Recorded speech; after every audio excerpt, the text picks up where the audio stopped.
Hi friends, ಶಾಂತ star ಚಾನಲ್ಗೆ ಸ್ವಾಗತ. ಇವತ್ತು ಅಕ್ಷಯ ತೃತೀಯ ಹಬ್ಬ ನಮ್ಮ ಮನೆಯಲ್ಲಿ ಯಾವ ರೀತಿ ಆಚರಿಸಿದ್ವು ಅಂತ ನೋಡೋಣ ಬನ್ನಿ. ಈ ಹಬ್ಬವನ್ನು ಎಲ್ಲ ಕಡೆಯೂ ಆಚರಿಸ್ತಾರೆ. ತುಂಬ ಒಳ್ಳೆಯ ದಿನ ಇವತ್ತು. ಅದರಿಂದಾಗಿ ವಿಶೇಷತೆ ಏನಂತಂದರೆ ಸ್ವೀಟ್ ಅಡುಗೆಗಳನ್ನು ಮಾಡಿ ನಾವು ಉಪಯೋಗಿಸೋದು ತುಂಬಾ ಒಳ್ಳೆಯದು.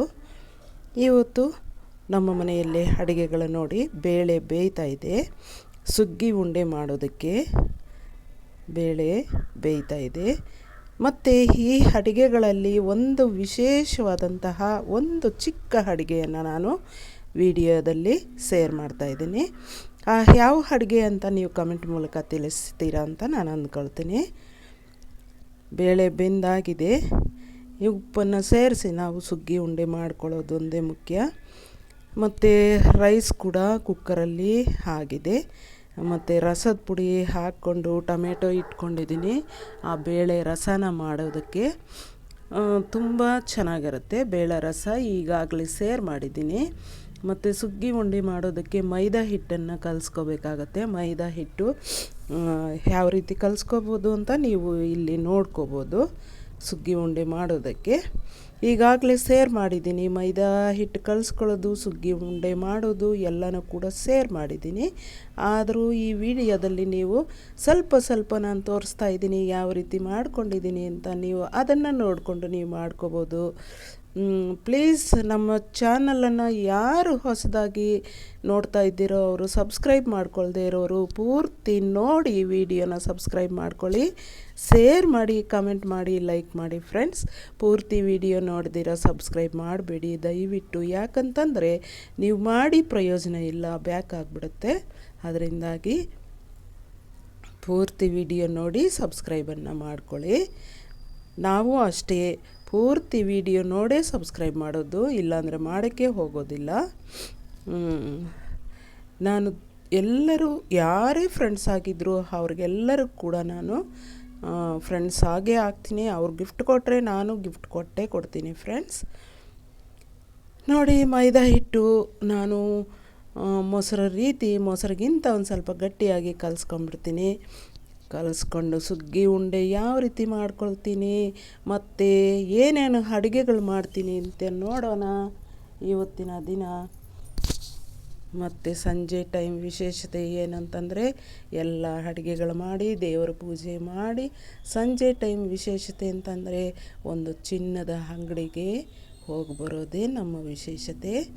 ಏನಾದರೂ ಒಂದು ಸಣ್ಣದಾದಂತಹ ಒಡವೆ ತೆಗೆದರೂ ಕೂಡ ನಮಗೊಂದು ರೀತಿ ಸಂತೋಷ ಅಂತ ಹೋಗ್ತೀವಿ. ಎಲ್ಲರೂ ಚಿನ್ನ ತೆಗಿಲೇಬೇಕು, ಒಡವೆ ತೆಗಿಲೇಬೇಕು ಅಂತ ಏನೂ ಇಲ್ಲ ಫ್ರೆಂಡ್ಸ್. ಅಕ್ಷಯ ತೃತೀಯದಲ್ಲಿ ಚಿನ್ನ ಖರೀದಿಸಲೇಬೇಕು ಅಂತ ತುಂಬಾ ಒದ್ದಾಡ್ತಾರೆ. ಎಲ್ಲರೂ ಇರೋರು ಇರಲ್ಲ, ಇಲ್ಲದೇ ಇರೋರು ಇರ್ತಾರೆ. ಅಂಥವ್ರು ಏನು ಮಾಡಬೇಕಂತಂದರೆ ಲಕ್ಷ್ಮಿನೇ ಚಿನ್ನ. ನೀವು ಸ್ವಲ್ಪ ಅಕ್ಕಿನ ಖರೀದಿಸ್ಕೊಂಡು ಬಂದು ದೇವ್ರ ಮುಂದೆ ಇಟ್ಟು ಪೂಜೆ ಮಾಡಿದ್ರೂ ನಡೆಯುತ್ತೆ. ಇಲ್ಲ ಬೇಳೆ ಖರೀದಿಸಿ ಬಂದು ಬೇಳೆ ದೇವ್ರ ಮುಂದೆ ಇಟ್ಟು ಪೂಜೆ ಮಾಡಿದ್ರೂ ನಡೆಯುತ್ತೆ. ನೀವು ಚಿನ್ನನೇ ಖರೀದಿಸಬೇಕು, ಇಡಬೇಕು ದೇವ್ರ ಮುಂದೆ ಅಂತಲೇ ಏನೂ ಇಲ್ಲ. ಇಲ್ಲ ಗೋಧಿ ಒಂದು ಸ್ವಲ್ಪ ಖರೀದಿಸಿ ಆ ಗೋಧಿನ ಒಂದು ಬಟ್ಲಲ್ಲಿ ದೇವ್ರ ಮುಂದೆ ಇಟ್ಟು ಪೂಜೆ ಮಾಡಿದರೂ ಕೂಡ ನಡೆಯುತ್ತೆ. ಫ್ರೆಂಡ್ಸ್, ಚಿನ್ನ ಖರೀದಿಸಲೇಬೇಕು ಅಂತಲ್ಲ, ನಾವು ಅಷ್ಟೇ ಚಿನ್ನ ಖರೀದಿಸಲೇಬೇಕು ಅಂತ ಇಲ್ಲ. ಚಿನ್ನ ಖರೀದಿಸಿದವರು ಎಲ್ಲರೂ ಶ್ರೀಮಂತರಾಗ್ತಾರೆ. ಎಲ್ಲರೂ ದೊಡ್ಡ ಒಡವೆಗಳನ್ನು ಮಸ್ತಾಗಿ ಹಾಕ್ಕೊಳ್ತಾರೆ, ತಿರುಗ್ತಾರೆ ಅಂತ ಎಲ್ಲಾದರೂ ನೋಡಿದ್ದೀರಾ? ಖರೀದಿಸಿದವರೆಲ್ಲ ಚಿನ್ನನ ಒಡವೆಗಳು ಹಾಕ್ಕೊಂಡು ತುಂಬಾ ಒಡವೆಗಳು ಇಟ್ಕೊಂಡಿದ್ದಾರೆ ಅಂತ ಎಲ್ಲಾದರೂ ನೋಡಿದ್ದೀರಾ ಫ್ರೆಂಡ್ಸ್? ಇಲ್ಲವೇ ಇಲ್ಲ. ಏನಂತಂದರೆ ಆವತ್ತಿನ ವಿಶೇಷತೆ ಏನಂತಂದರೆ ನಾವು ಒಂದು ಲಕ್ಷ್ಮಿನ ನಾವು ಮನೆಗೆ ಕರ್ಕೊಳ್ಳುವಂತಹ ದಿನ ಆಗಿರುತ್ತೆ. ಅದರಿಂದಾಗಿ ನಾವು ಮಹಾಲಕ್ಷ್ಮಿಗೆ ನಾವು ಯಾವುದಾದ್ರೂ ಒಂದು ದವಸ ಧಾನ್ಯಗಳನ್ನು ಇಟ್ಟು ನಾವು ಪೂಜೆ ಮಾಡಿದರೂ ಕೂಡ ನಡೆಯುತ್ತೆ ಫ್ರೆಂಡ್ಸ್. ಇಲ್ಲ ಸ್ವೀಟ್ ಅಡುಗೆ ಮಾಡಿಟ್ಟರೂ ಕೂಡ ನಡೆಯುತ್ತೆ. ನೋಡಿ, ನಾನು ಸ್ವೀಟ್ ಅಡುಗೆನ ಮಾಡ್ತಾಯಿರೋದು ಸುಗ್ಗಿ ಉಂಡೆ ಸ್ವೀಟಿಂದ ಮಾಡೋದು. ಬೆಲ್ಲನ ನಾನು ಚೆನ್ನಾಗಿ ಕುಟ್ಟಿ ಪುಡಿ ಮಾಡಿಕೊಂಡು ಅದನ್ನು ನಾನು ಸುಗ್ಗಿ ಉಂಡೆ ಮಾಡ್ಕೊಳ್ತಾ ಇದ್ದೀನಿ. ಎಲ್ಲರಿಗೂ ಕೆಲವರು ಎಷ್ಟೋ ಪಾಪ ಬೇಜಾರು ಮಾಡ್ಕೊಳ್ತಾ ಇರ್ತಾರೆ. ಇವತ್ತು ಅಕ್ಷಯ ತೃತೀಯ, ದುಡ್ಡಿದ್ದಿದ್ರೆ ನಾನು ಚಿನ್ನ ಖರೀದಿಸ್ಬೋದಾಗಿತ್ತು, ದುಡ್ಡಿಲ್ವಲ್ಲ, ಏನಾದರೂ ಒಂದು ಒಡವೆ ತೆಗಿಬೋದಾಗಿತ್ತು ಅಂತ ಎಲ್ಲರೂ ಅಂದ್ಕೊಳ್ತಾರೆ. ಇಲ್ಲದೇ ಇರೋರಂತೂ ತುಂಬ ಪಶ್ಚಾತ್ತಾಪ ಪಡ್ತಾರೆ. ಆದರೆ ಆ ಥರ ಅಂದುಕೊಳ್ಳೇಬೇಡಿ. ಖರೀದಿಸಿದವರೆಲ್ಲ ಶ್ರೀಮಂತರಾಗಂಗಿದ್ರೆ ಇನ್ನೇನು, ಎಲ್ಲರೂ ಶ್ರೀಮಂತರೇ ಆಗೋರು. ಆಗಲ್ಲ ಫ್ರೆಂಡ್ಸ್. ದೇವರ ಮೇಲೆ ನಮಗೆ ಭಕ್ತಿ ಇರಬೇಕೇ ಹೊರತು ಯುಕ್ತಿ ಅಲ್ಲ ಅಂತ ನಾನು ಹೇಳ್ತೀನಿ. ಚಿನ್ನ ಖರೀದಿಸಿ ನಾವು ಒಡವೆ ಹಾಕ್ಕೊಂಡ್ರೆ ಭಕ್ತಿ ಬರೋದಿಲ್ಲ, ಮತ್ತು ದೊಡ್ಡ ಶ್ರೀಮಂತರೂ ಆಗೋದಿಲ್ಲ. ಭಗವಂತ ನಮಗೆ ಯಾವುದೋ ಒಂದು ರೀತಿ ಕೊಟ್ಟೇ ಕೊಡ್ತಾರೆ. ಆವತ್ತಿನ ದಿನಾನೇ ಖರೀದಿಸ್ಬೇಕಂತಿಲ್ಲ. ನಿಮಗೆ ಏನು ಈಗ ಎಂಥ ದವಸ ಧಾನ್ಯಗಳಲ್ಲಿ ಏನು ಇಷ್ಟ ಆಗುತ್ತೋ ಅದನ್ನು ಖರೀದಿಸಿ ಸ್ವಲ್ಪ, ಇಲ್ಲ ನಿಮ್ಮ ಮನೆಯಲ್ಲಿರುವಂಥದ್ದು ಖರೀದಿಸಿರೋದೇ ತಾನೇ, ನಿಮ್ಮ ಮನೆಯಲ್ಲಿರುವಂಥದ್ದನ್ನೇ ದವಸ ಧಾನ್ಯಗಳಲ್ಲಿ ಯಾವುದಾದ್ರೂ ಒಂದು ಇಟ್ಟು ದೇವ್ರ ಮುಂದೆ ಪೂಜೆ ಮಾಡಿ ಬೇಡ್ಕೊಳ್ಳಿ. ಮುಂದಿನ ವರ್ಷಕ್ಕೆ ನೀವೇ ಚಿನ್ನ ಖರೀದಿಸೋರಾಗ್ಬೋದು.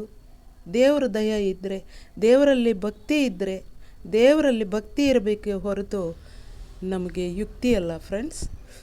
ನಾನು ಅಷ್ಟೇ ಹೇಳೋದು, ದೇವರಲ್ಲಿ ಭಕ್ತಿ ಇರಬೇಕೆ ಹೊರತು ಯುಕ್ತಿ ಅಲ್ಲ.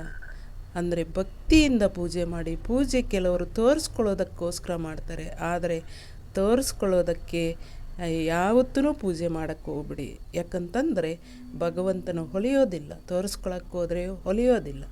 ಭಕ್ತಿಯಿಂದ ನೀವು ಪೂಜೆ ಮಾಡಿ, ಅದು ಭಗವಂತನಿಗೆ ನಿಮ್ಮ ಭಕ್ತಿ ಅನ್ನೋದು ತಲುಪುತ್ತೆ. ಆಗ ಭಕ್ತಿಯಿಂದ ಪೂಜೆ ಮಾಡುವಂತಹ ವ್ಯಕ್ತಿ ಇಲ್ಲಿದ್ದಾರೆ ಅಂತ ಹೇಳಿ ಆ ದೇವರೇ ನಿಮ್ಮ ಮನೆಗೆ ಕಾಲಿಟ್ಟು ಬರ್ತಾರೆ. ಆ ಗೃಹಲಕ್ಷ್ಮಿಗೆ ನೀವು ಮನೆಯ ಹೊಸಲನ್ನು ತೊಳೆದು ಅರಿಶಿನ ಕುಂಕುಮ ಇಟ್ಟು ಹೂವು ಇಟ್ಟು ಪೂಜೆ ಮಾಡಿದರೆ ಗೃಹಲಕ್ಷ್ಮಿ ನಿಮ್ಮ ಮನೆಯ ಒಳಗೆ ಕಾಲಿಟ್ಟು ನಿಮ್ಮ ಮನೆಯಲ್ಲಿ ಏನೇ ಕಷ್ಟಗಳಿದ್ದರೂ ಕೂಡ ದೂರ ಮಾಡುವಂತಹ ಶಕ್ತಿ ಆ ಗೃಹಲಕ್ಷ್ಮಿ ತಾಯಿಗಿದೆ. ನೀವು ಭಕ್ತಿಯಿಂದ ಹೊಸಲು ಪೂಜೆಯನ್ನು ಮಾಡಿ. ಕೆಲವರು ಹೊಸಲಿಗೆ ಅರಿಶಿನ ಕುಂಕುಮ ಕೂಡ ಇಡೋದಿಲ್ಲ ಫ್ರೆಂಡ್ಸ್. ಆ ಥರ ಮಾಡಿದರೆ ಅದು ಒಳಿತಲ್ಲ ಅಂತ ನನಗನ್ನಿಸುತ್ತೆ.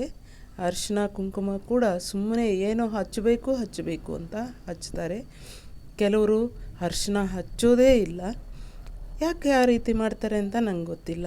ಅರಿಶಿನ ಅನ್ನೋದು ಯಾರು ಮಾಡಿರೋದು? ಆ ಪರಮೇಶ್ವರ ಪಾರ್ವತಿ ದೇವಿ ಪೂಜೆಗೆ ಹೋಗುವಾಗ ಅರಿಶಿನವನ್ನು ಮರೆತಿದ್ದರೆ ಅವರು ಅರಿಶಿನವನ್ನು ಇದರಲ್ಲಿ ಸ್ಮಶಾನದಲ್ಲಿದ್ದಂತಹ ಬೂದಿಯನ್ನು ತೆಗೆದುಕೊಂಡು ಅರಿಶಿನದಿಂದ ಅವರು ಆ ಬೂದಿಯಿಂದ ಅರಿಶಿನವನ್ನು ಮಾಡಿ ಕೊಡುತ್ತಾರೆ ಪಾರ್ವತಿ ದೇವಿಗೆ. ಆ ಅರಿಶಿನವನ್ನೇ ತೆಗೆದುಕೊಂಡು ಹೋಗಿ ಪೂಜೆ ಮಾಡ್ತಾರೆ. ಆಗ ಭಗವಂತ ಆ ಪಾರ್ವತಿ ದೇವಿಗೆ ನಿಜವಾಗಲೂ ಎಷ್ಟು ಚೆನ್ನಾಗಿ ಮಾಡ್ತಾ ಇದ್ದಾಳೆ ಪೂಜೆ ಅಂತ ಸಂತೋಷ ಪಡ್ತಾರೆ. ಆದರೆ ಹೊಸಲಿಗೆ ಯಾಕೆ ಅರಿಶಿನವನ್ನು ಬಳಿಯೋದಿಲ್ಲ? ಆ ಪರಮೇಶ್ವರನ ಕೊಟ್ಟಿರುವಂತಹ ವಿಭೂತಿಯೇ ಅರಿಶಿನ.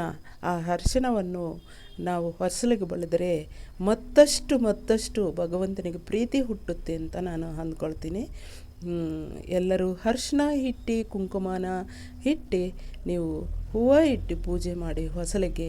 ಆಗ ಗೃಹಲಕ್ಷ್ಮಿ ನಿಮ್ಮ ಮನೆ ಒಳಕ್ಕೆ ಬಂದು ನಿಮಗೆ ಸಕಲ ಐಶ್ವರ್ಯಗಳನ್ನು ಕೊಟ್ಟು ನಿಮ್ಮನ್ನು ಆಶೀರ್ವಾದ ಮಾಡ್ತಾರೆ.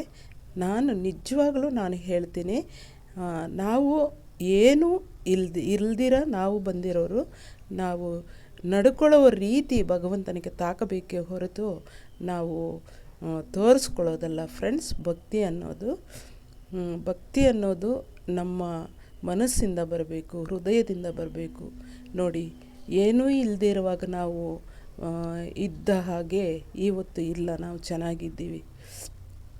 ಇವತ್ತು ದೇವರಿಗೆ ನಾವು ನೈವೇದ್ಯಗಳನ್ನು ಸ್ವೀಟ್ ಅಡುಗೆಗಳು ಮಾಡುವಷ್ಟು ಮಟ್ಟಕ್ಕೆ ನಾವು ಬೆಳೆದಿದ್ದೀವಿ ಫ್ರೆಂಡ್ಸ್. ಭಗವಂತನ ಭಕ್ತಿ ಹೊಂದಿದ್ದರೆ ಸಕಲ ಐಶ್ವರ್ಯಗಳು ನಿಮಗೆ ಸಿಕ್ಕುತ್ತೆ. ಅಷ್ಟೇ ನಾನು ಹೇಳೋದು.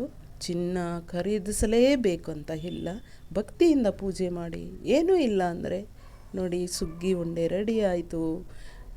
ಇವತ್ತು ಸುಗ್ಗಿ ಉಂಡೆ ಸ್ವೀಟ್ ಮಾಡಿ ನಾವು ಪೂಜೆ ಮಾಡ್ತಾಯಿದ್ದೀವಿ. ದೇವರ ಮುಂದೆ ಒಂದು 4 ಸ್ವೀಟ್ ಉಂಡೆ ಮಾಡಿ ಭಕ್ತಿಯಿಂದ ಪೂಜೆ ಮಾಡಿದರೂ ಕೂಡ ಆಯಿತು. ಸ್ವೀಟ್ ಉಂಡು ತಯಾರು ಮಾಡಿದ್ದಾಯಿತು. ಮತ್ತು ಇವತ್ತಿನ ಒಂದು ವಿಡಿಯೋದಲ್ಲಿ ವಿಶೇಷತೆ ಅಂತಂದರೆ ನೋಡಿ ಇದೆ. ಯಾಕಂತಂದರೆ ಈ ಮಿಕ್ಕಿರುವಂಥ ಸ್ವೀಟ್ ಉಂಡೆಯಲ್ಲಿ ನಾವು ಮೈದಾ ಹಿಟ್ಟು ಕಲಸಿರೋದ್ರಲ್ಲಿ ನಾವು ಮಾಡಬೇಕು ಅಡುಗೆ. ಅದನ್ನೇ ನಾನು ಶೇರ್ ಮಾಡ್ತಾಯಿದ್ದೀನಿ ಇವತ್ತು. ಅದನ್ನು ನೀವು ಕಮೆಂಟ್ ಮೂಲಕ ತಿಳಿಸ್ತೀರಾ ಅಂತ ನಾನು ಅಂದ್ಕೊಳ್ತೀನಿ. ಮತ್ತು ನೋಡಿ ಹಪ್ಪಳ ಸಂಡಿಗೆ ಮಾಡ್ತಾಯಿದ್ದೀನಿ.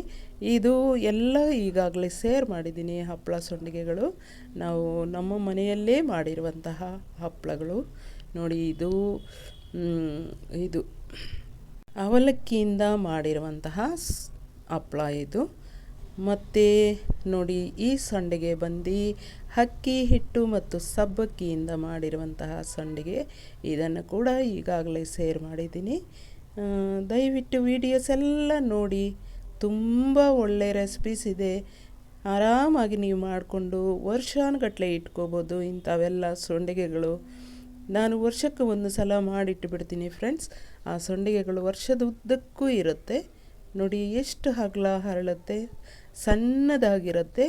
ನಾವು ಹಾಕಿದಾಗ ಸಂಡಿಗೆ ಅದು ಎಣ್ಣೆ ಕರೆದಾಗ ತುಂಬ ಅಗಲನೇ ಬರುತ್ತೆ. ನೋಡಿ ಸಂಡಿಗೆ ಹಪ್ಪಳ ಎಲ್ಲ ಆಯಿತು. ತುಂಬ ನೋಡಿ ಅದು ಬಂದು ಸಬ್ಬಕ್ಕಿ ಮತ್ತು ಅಕ್ಕಿಯಿಂದ, ಸೊಸೈಟಿ ಅಕ್ಕಿಯಿಂದ ಮಾಡಿರುವಂಥ ಹಪ್ಪಳ ಎಷ್ಟು ಚೆನ್ನಾಗಿ ಬರ್ತವೆ ನೋಡಿ. ಈ ರೀತಿ ನೀವು ಹಪ್ಪಳ ಸಂಡಿಗೆಗಳೆಲ್ಲ ಮಾಡೋದನ್ನು ಕಲಿತ್ಕೊಂಡು ಮನೆಯಲ್ಲಿ ಮಾಡಿ ಇಟ್ಕೊಂಡು ಮಕ್ಕಳಿಗೂ ನೀವು ಆರಾಮಾಗಿ ತಿನ್ಬೋದು. ಊಟದ ಜೊತೆ ನಂಚ್ಕೊಳ್ಳೋಕ್ಕೆ ತುಂಬ ಚೆನ್ನಾಗಿರ್ತವೆ ನೋಡಿ. ಇನ್ನು ಅಷ್ಟನ್ನು ನಾನು ಹಿಂದಕ್ಕೆ ತೆಗಿತಾ ಇದ್ದೀನಿ. ತುಂಬಾ ಆಯಿತು. ಒಂದು ಬೌಲಿಗೆ ತೆಗೆದುಕೊಂಡಿದ್ದೆ. ನೋಡಿ ನಮ್ಮವರು ಪೂಜೆ ಮಾಡ್ತಾಯಿದ್ದಾರೆ ಇವತ್ತು. ಪೂಜೆ ತುಂಬ ಚೆನ್ನಾಗಿ ಮಾಡ್ತಾರೆ ಅವರು. ನೋಡಿ ಪಾತ್ರೆ ತೊಳೆದಿದ್ದಾಯಿತು. ಇನ್ನು ಈಗ ಅಡುಗೆ ಮಾಡೋ ಪಾತ್ರೆಗಳು ತೊಳಿಬೇಕು. ಇದು ಬೆಳಗ್ಗೆ ಎದ್ದ ತಕ್ಷಣ ಪಾತ್ರೆಗಳು ತೊಳೆದು ಅಲ್ಲಿ ಬರಲಾಕಿರೋದು. ಈಗ ನೋಡಿ ಈ ವಿಡಿಯೋನ ನಾನು ಈಗ ಶೇರ್ ಮಾಡ್ತಾ ಇರೋವಂಥ ಸ್ಪೆಷಲ್. ಇದ್ರ ಜೊತೆಗೆ ನಾನು ಈರುಳ್ಳಿ ಒಂದು ಹಚ್ಚಿ ಹಾಕಿದ್ದೀನಿ, ಸ್ವಲ್ಪ ಕೊತ್ತಂಬರಿ ಸೊಪ್ಪು, ಒಂದು 4 ಹಸಿಮೆಣಸಿನ್ಕಾಯಿ ಹಚ್ಚಿ ಹಾಕಿದ್ದೀನಿ ಆ ಮೈದಾ ಹಿಟ್ಟು ಮಿಕ್ಕಿರೋದಕ್ಕೆ. ಮತ್ತು ಅದರ ಜೊತೆಗೆ 2 ಸ್ಪೂನ್ ಅಕ್ಕಿ ಹಿಟ್ಟನ್ನು ಸೇರಿಸಿದ್ದೀನಿ ಗರಿ ಗರಿಯಾಗಿ ಬರಲಿ ಅಂತ. ಈಗ ಅದನ್ನು ಎಲ್ಲ ಮಿಕ್ಸ್ ಮಾಡಿಕೊಂಡು ನಾನು ಬೋಂಡ ಮಾಡ್ತಾಯಿದ್ದೀನಿ. ತುಂಬ ಗಟ್ಟಿಯಾಗಿ ಕಲಿಸಿದರೆ ನೀವು ಹಪ್ಪಳದ ಥರ ಕೂಡ ನೀವು ಕರಿಬೋದು ಎಣ್ಣೆಯಲ್ಲಿ. ಈಗ ನಾನು ಬೋಂಡ ಥರ ಮಾಡ್ತಾಯಿದ್ದೀನಿ. ಎಲ್ಲ ಮಿಕ್ಸ್ ಮಾಡ್ಕೋಬೇಕು. ನೀರು ಹಾಕ್ತೀರಾ ಮಿಕ್ಸ್ ಮಾಡ್ಕೊಳ್ತಾ ಇದ್ದೀನಿ ನೋಡಿ. ಆ ರೀತಿ ಮಿಕ್ಸ್ ಮಾಡಿಕೊಂಡು ನಾವು ಬೋಂಡ ಮಾಡ್ಕೊಳ್ಳೋಣ. ಇದು ಊಟದ ಜೊತೆ ಸೈಡಲ್ಲಿ ಹಪ್ಪಳ, ಊಟದ ಜೊತೆ ಸಂಡಿಗೆ ಜೊತೆ ಇದು ಕೂಡ ನಾವು ಸೇವಿಸ್ಬೋದು. ತುಂಬ ಚೆನ್ನಾಗಿರುತ್ತೆ, ಒಳ್ಳೆ ಟೇಸ್ಟಾಗಿರುತ್ತೆ ಫ್ರೆಂಡ್ಸ್. ನೀವು ದಿಢೀರಂತ ಏನಾದರೂ ಮಾಡಬೇಕಂತಂದಾಗ ನೀವು ಈ ರೀತಿ ಮೈದಾ ಹಿಟ್ಟನ್ನು ಕಲಸಿ, ಅಕ್ಕಿ ಹಿಟ್ಟು ಒಂದು ಸ್ವಲ್ಪ ಮೈದಾ ಹಿಟ್ಟನ್ನು ಕಲಸಿ, ಈರುಳ್ಳಿ, ಹಸಿಮೆಣಸಿನ್ಕಾಯಿ, ಕೊತ್ತಂಬರಿ ಸೊಪ್ಪು ಕಲಸಿ, ಉಪ್ಪನ್ನು ಸೇರಿಸಿಬಿಟ್ಟು ನೀವು ಈ ರೀತಿ ಬೋಂಡ ಮಾಡಿಕೊಂಡ್ರೆ ಒಳ್ಳೆ ರುಚಿಯಾಗಿರುತ್ತೆ ಫ್ರೆಂಡ್ಸ್. ನೋಡಿ ಈ ರೀತಿ ಮಾಡಿಕೊಂಡು ಎಲ್ಲರೂ ತಿನ್ಬೋದಲ್ವಾ. ಎಷ್ಟು ಚೆನ್ನಾಗಿರುತ್ತೆ, ತುಂಬಾ ಚೆನ್ನಾಗಿರುತ್ತೆ ಫ್ರೆಂಡ್ಸ್.